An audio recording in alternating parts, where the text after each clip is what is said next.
Hello,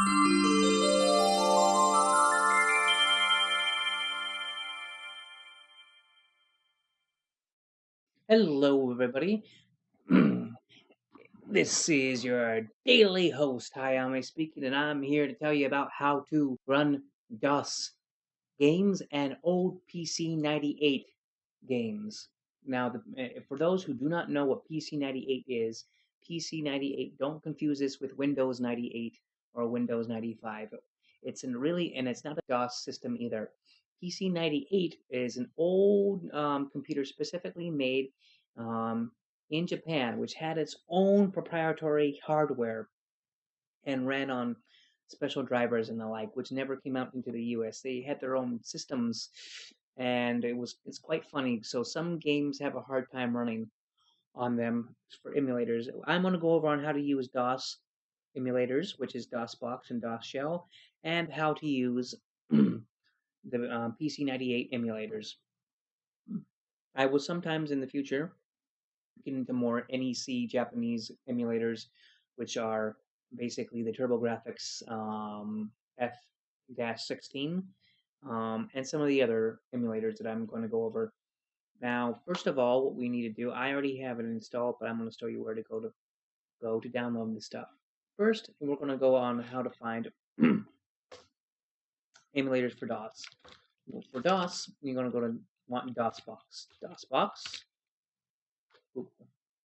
Open up a new tab. If you have tabs open, go to DOSBox, an emulator with an x86 emulator for DOS.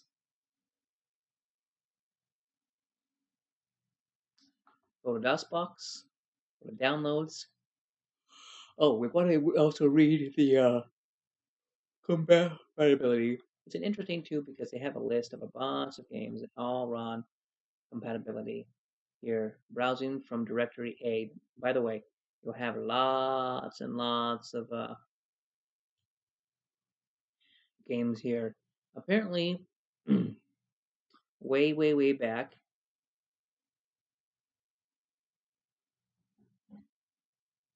in the day, they give you a list of here, and apparently, in the old version 93, which I believe I have DOSBox 90 version 94. Apparently, 1.95 games broken, 1.95 games were runnable, 2.1 games were playable, and 93.99 games were supported. Apparently, this dropped quite a bit with their new version. I'll have to maybe download an older version, which is I'll have to go back to the 93 version because their new version broke. That is good. You can see.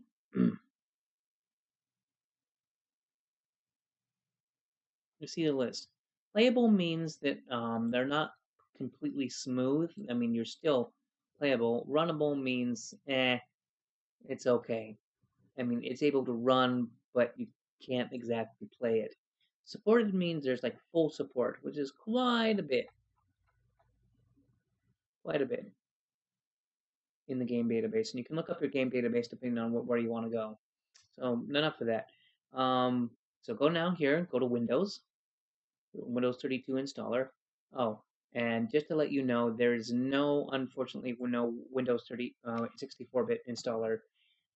Sad to say, it will work just fine. It may not be optimized if you want to like mess with it in crazy frames and stuff, but with your 64-bit processor and have your 16 gigabytes of RAM or gigabytes of RAM, but that's not necessarily needed. Just go, and after you go to SourceForge, it will load it and download the Windows DOS, the DOSBox Win32 installer. You don't need to worry because this installer will still run, as I said before. I've already have it installed. So let's get on to the next thing that we need to do. Next, we need to find DOS shell. Now, DOS shell will be a file manager that will help you run games easily in a simple GUI. here to run DOS, Dosbox. And want to go to Looney software. Now, here, let me give you an example of what Dosbox looks. Dosbox runs on Linux, and you necessarily have to set your directory, um, and like typing intro for installations, and then have to do exit, do special stuff. So C, and then it gives you all a bunch of like Windows commands and stuff.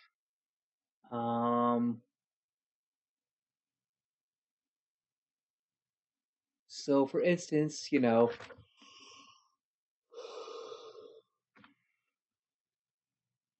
there'll be a bunch of Linux commands you want to do. Now, necessarily, I haven't taken Linux in quite a while. It's been a few years since I've used Linux, and I wouldn't recommend it if unless you want to use be like, oh, I'm smart. I can use Linux commands to run my games. Well, this is how people had to do it way back in the day too. They had to run these type of commands to get their game doing. So if you want to have the full on experience of what it's like to run games back in the day, I would suggest you use this. If you don't care and just want to get to play your game and not have a feeling of what us old fogey were like when we had to play our games, I suggest you use this. So enough of that. We don't need that. We're going to run DOS shell. So go to the Looney site and scroll all the way down. You'll find downloads down here. Now you'll find the mirrors for the installer of the DOS shell, and then you have the portable version, which means you can just throw it on and take it anywhere with you without installing it to the computer. I installed mine because I just rather have it installed. Ugh. It doesn't mess with registry key programs with your, registry of the computer, and in case you move stuff to directories, who knows what can happen when you move stuff around. I mean, it's portable and you can move it around to directories easily, but then you have to reconfigure everything, and I prefer to just keep it in one area and point to one area. If you don't mind this and rather have the portable version, so you can just throw it in, put it on your flash drive, move it in for where you want to go, download the portable version for it. I downloaded the installing version. So let's go to, and if you do not use this link, by the way, the Looney's links are broken. You want to go to the DOS shell setup.exe. Use this link because it's guaranteed to work. I'm going to highlight this again. Download from superutilitiesutils.com. This link for the portable version works. It's Looney's Russian server, but this is their backup and it's guaranteed to work. So after you download it, you run the exe and you get it to run. Now, next thing you're going to do is you're going to open up DOS shell. You don't need to open up Dosbox. I already have a game set up, these two tabs set up. These are tabs that you can customize to categorize your stuff. Now, first of all, you can go to File, which is Exit, Add New Entry. View, which is large. This is your typical drop-down menu for large options. You can run your application. You go here and then can go Run. I'll go to DOSBox. It's pretty cool. It's a nice GUI to run things if you don't want to do and help. These buttons do the same thing as a little menu here. They sort of just give you the same directory feel as if you're in Windows, making the icons by category. I just use this easy button, so press the plus button. You can set your category, new game. You can set your group, new category. Parameters, I'm not exactly sure what does. And path executable. Now, to run it, the PC, to run the old DOS game, you need to probably have a exe file to run. Some games in DOS require you to have a sound blaster, so you need to go to the DOS install section first. I would first install recommend setting up your exe file. So go here to your shortcut, go to your path icon, and if your icon includes your download or your game or whatever, and it has like an icon to use, you can use this icon and set it. And here is for your manual. I believe what I came with did not come with a manual, so there's no problem with the manual. And down here is a descriptions. You know, you can type in simulator. I don't know the purpose of the description, but you can do it anyways. If you want a description, press OK. Your new category is up in here, and you can click and run the game, which is pretty nice. So just click new game, and it runs it. Now, just to let you know, it's going to go into full screen automatically. What you're going to want to do in order to get out of full screen is press Alt Enter. Alt Enter will take you out of the full screen and put you in Windows mode. Keep this in Windows mode until the game completely runs up, so you can do other things in here too. By the way, it will change your screen turn to Windows 7 Basic to do. You know, it's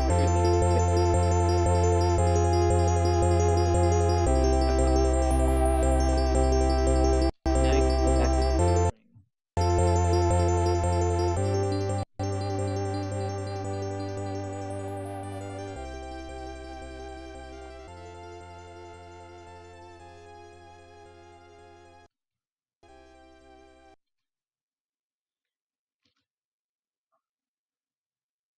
And now just to let you know, it's going to lock you in here sometimes when you begin a new game. It may lock you in here, and once you get in here, you can't get out. And you're like, so just, press the Alt-Enter button to get you out.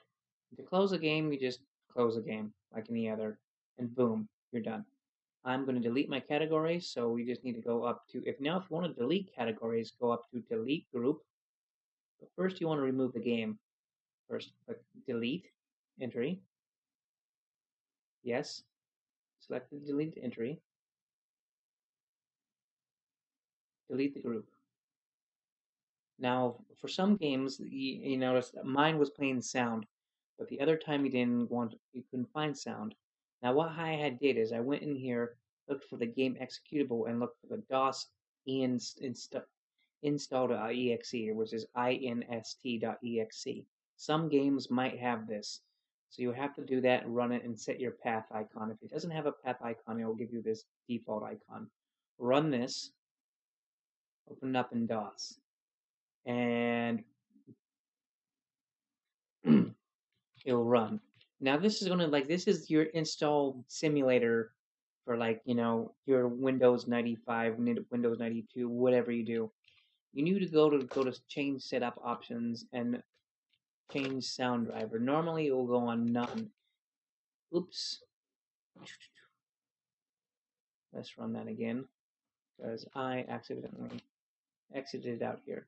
You want to change your emulator and you want to choose from this list. Now, Sound Blaster is if you have a Sound Blaster software or hardware cards installed. I do have a Sound Blaster, so I can use this. But for some people, they might not do it. So you want to use either the MIDI, MT32, the general MIDI, which is the GM, and the GM one is Windows MIDI, which is integrated with Wave, I believe, from the time, so it may sound somewhat better. There's also MIDI plus Sound Blaster and GM plus Sound Blaster, which I'm not too positive what it does. But I want to keep on Sound Blaster. You want to change your EMS setup, which you do not want to change your EMS memory setup. I emulated memory setup basically. So use all available EMS memory, which is emulated memory. If you turn it off, you'll be using, I believe, your memory from your actual computer, and not emulated through the program. I'd highly recommend you do not do that. So just keep going and keep it the same thing, and then go quit. And then you should be able to run your sound. That's pretty useful tool. Now, next is we're going to get into the PC-98 programs.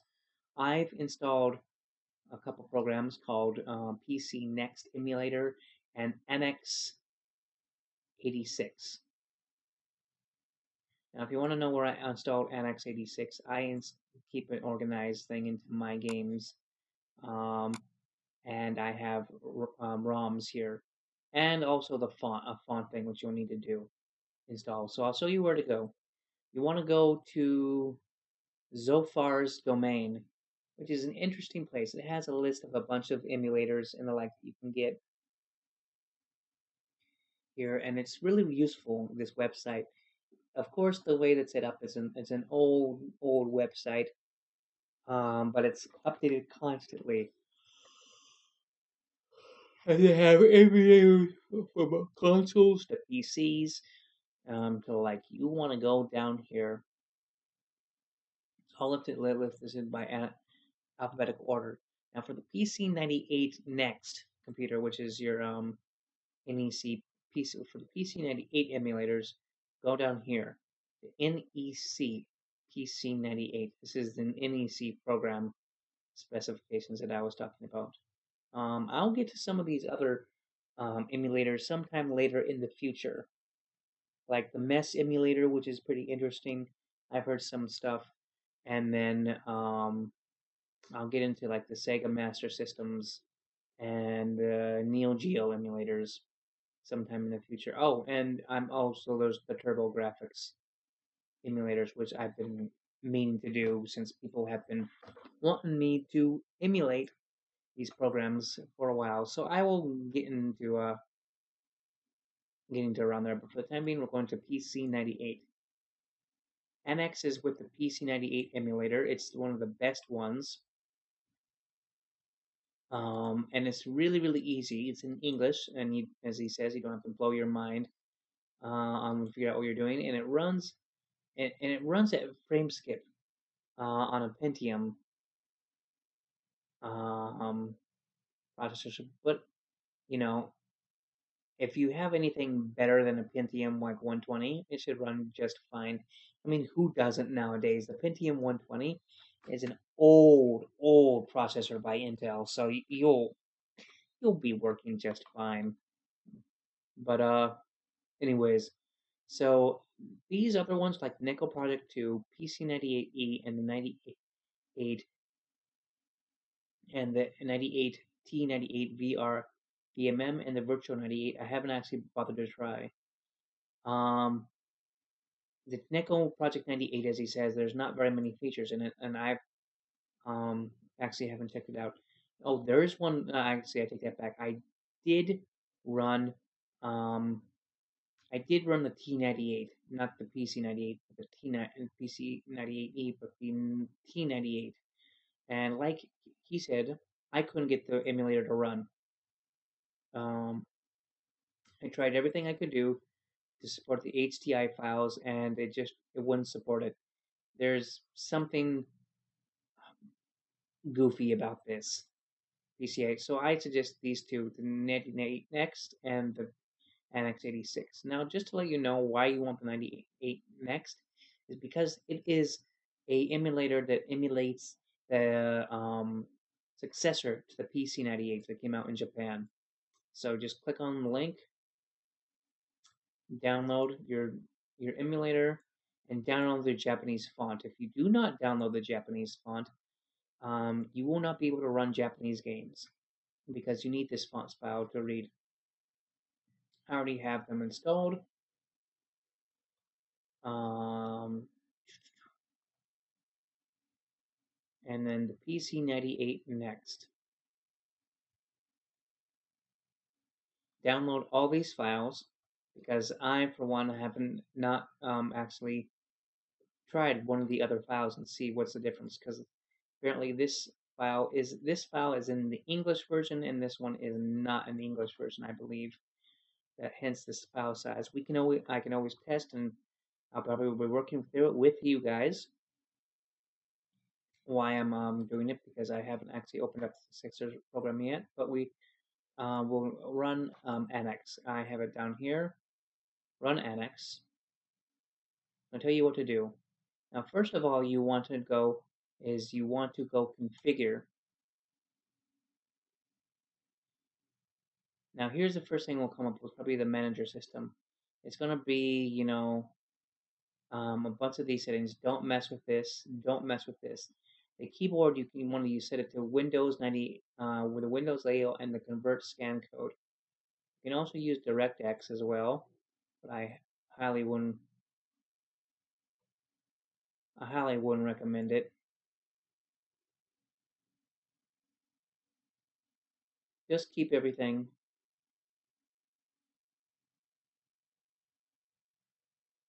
Just keep everything the same. I'm going to turn up the mouse speed.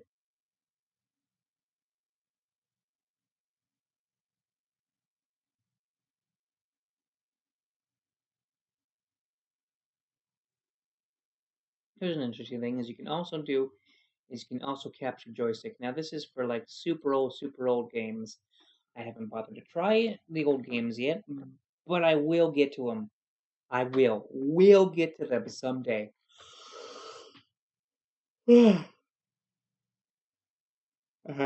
show you how to set up your joystick or your fight stick, whichever you want to do. You want to go to sound, your sound paragram, which you can do, and then your wave file, which you can set. You can set your rate buffer if you want. It's pretty interesting too, because I go to another site too, which actually tells you a little bit about the things of how to get things to run. Which is 11 kilohertz. Some people set things to 44 kilohertz because, for instance, if when you're recording, for instance, like when I'm recording with you guys right now, if you've ever messed with the advanced hertz, which is the hertz is the 48.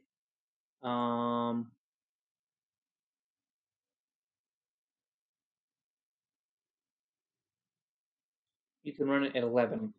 I'm going to show you what happens when you run it at 44.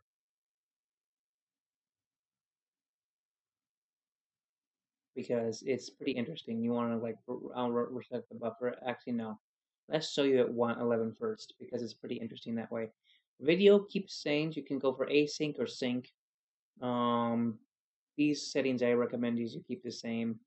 Your font name. Now here's what you want to do for font to get in order to run the Japanese games.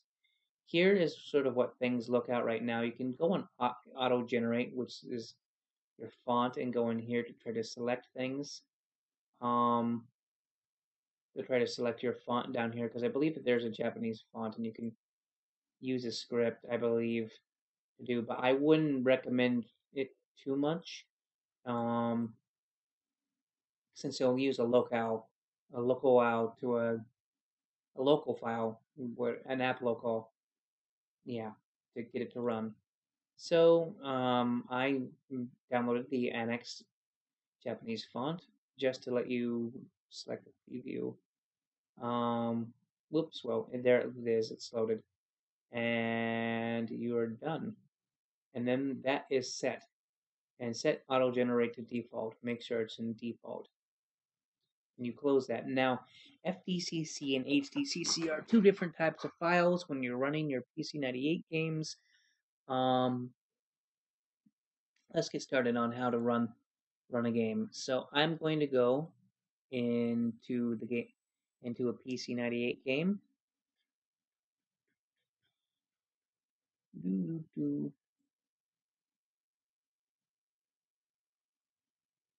Now here, there's A and B. Some of these old PC-98 games came with like two halves of the games. If you have an A and a B file, which is an FDI, load it into your FDI section, and there's also an HDI section, which you can also load here. I'm going to load the ADI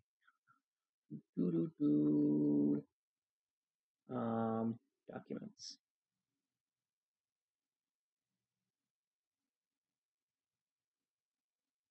which I exited out again.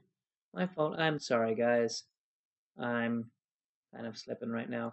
So just go open, open. Make sure A and B are in the 1 and 2 section. If you do not have one of them run and you try to run it,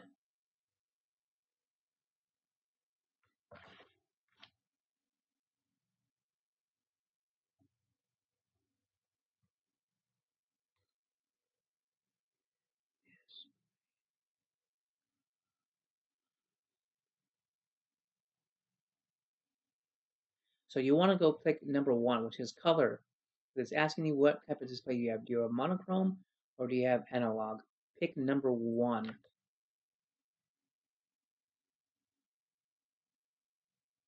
Now here you can choose what to choose. You pick 1 or 2. Mouse or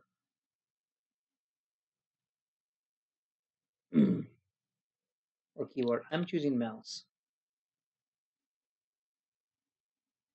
As you can see, here is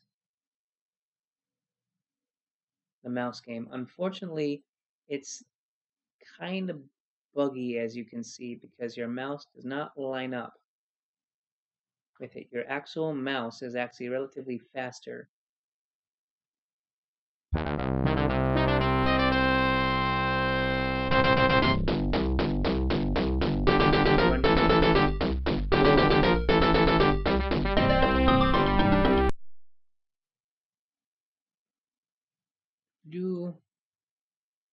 So you want both of these games to run because there's a part A and a part B to these games, and so that way to make sure that you actually play through the whole game.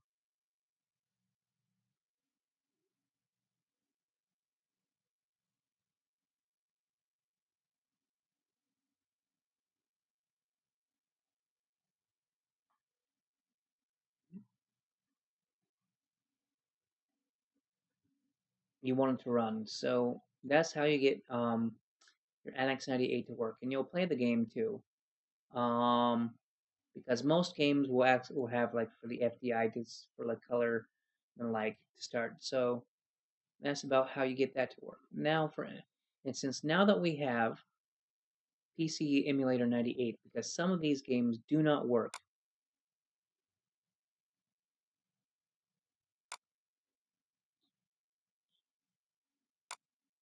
So I'm going to run the PC-98 emulator next.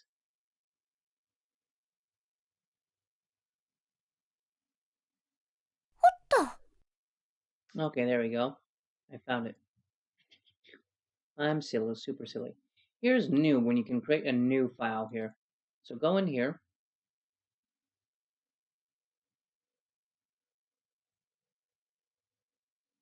Click on the file. It's a relatively old GUI, relatively old program to do, so sometimes it was kind of confusing. It's been a long time. It's been quite a long time. So go into here, pick in your folder, and then go to Start. And there you go.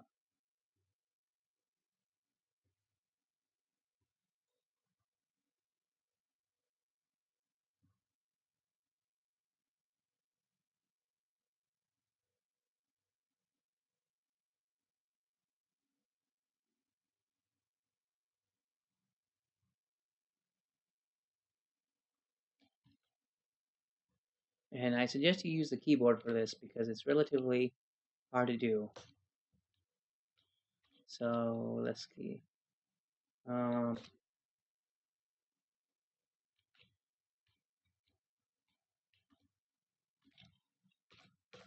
If you want to go back, so I'm gonna like pick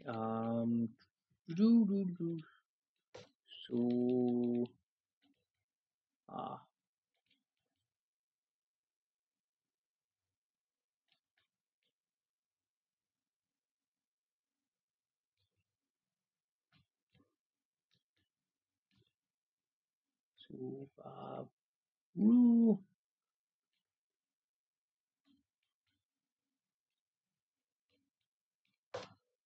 Subaru. And there you go. There you go. Game is now running.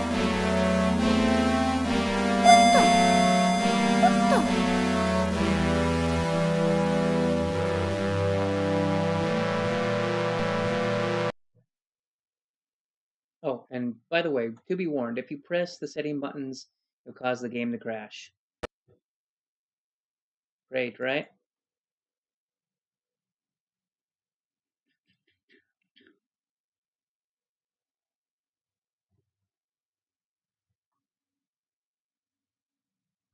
And that is my explanation of how to run your games on a certain types of old DOS and PC-98 emulators. I hope that helped everybody. So this concludes my video for setting up emulators for PC-98 and Dosbox. I hope you enjoyed this video, and I'll see you next time. Bye-bye.